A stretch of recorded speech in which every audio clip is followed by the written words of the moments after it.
इतने टाइगर्स क्यों सलाखों के पीछे सफर करते हैं? चलिए लेस्ली नॉरिस की अ टाइगर इन द जू में डुबकी लगाते हैं। A tiger in the zoo by Leslie Norris हमें एक इमोशनल जर्नी पर ले जाती है।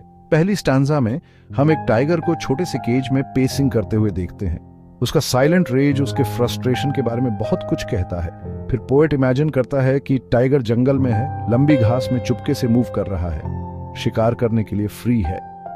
तीसरी स्टैंजा में टाइगर की नेचुरल स्ट्रेंथ चमकती है जब वह एक विलेज को टेरराइज करता है, लेकिन जू में वापस वह अपने आप की एक शैडो है, कंक्रीट में बंद विजिटर्स को इग्नोर कर रहा है। अंत में टाइगर स्टार्स को देखता है, फ्रीडम के लिए तरसता है।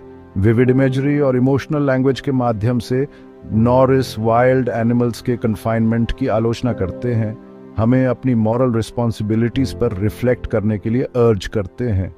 तो अगली बार जब आप किसी जू में जाएं तो टाइगर की फ्रीडम के लिए साइलेंट प्ली को याद रखें। यह पोएम हमें यह भी याद दिलाती है कि टाइगर्स का नेचुरल हैबिटेट कितना महत्वपूर्ण है, जहां वे फ्रीली रोम कर सकते हैं और अपनी नेचुरल इंस्टिंक्ट्स को फॉलो कर सकते हैं। जंगल में टाइगर्स अपनी पूरी पोटेंशियल तक पहुंच सकते हैं, पानी में तैर सकते हैं और अपनी नेचुरल ब्यूटी को शोकेस कर सकते हैं। उनकी मैजेस्टिक प्रेजेंस और स्ट्रेंथ हमें इंस्पायर करती है और हमें याद दिलाती है कि उन्हें केज में बंद करना कितना गलत है।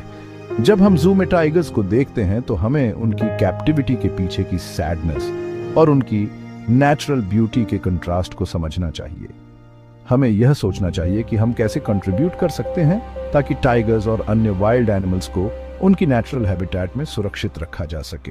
कंजर्वेशन एफर्ट्स और अवेयरनेस कैंपेन्स के माध्यम से हम टाइगर्स की फ्रीडम और उनके नेचुरल हैबिटेट को प्रिजर्व करने में मदद कर सकते हैं। अंत में यह पोएम हमें एक पावरफुल मैसेज देती है कि टाइगर्स को उनकी नेचुरल एनवायरनमेंट में ही सबसे ज्यादा खुशी और फ्रीडम मिलती है। चलिए हम सब मिलकर यह इंश्योर करें कि टाइगर्स और अन्य वाइल्ड एनिमल्स को उनकी राइटफुल प्लेस मिले, जहां वे फ्रीली रोम कर सकें और अपनी नेचुरल ब्यूटी को शोकेस कर सकें।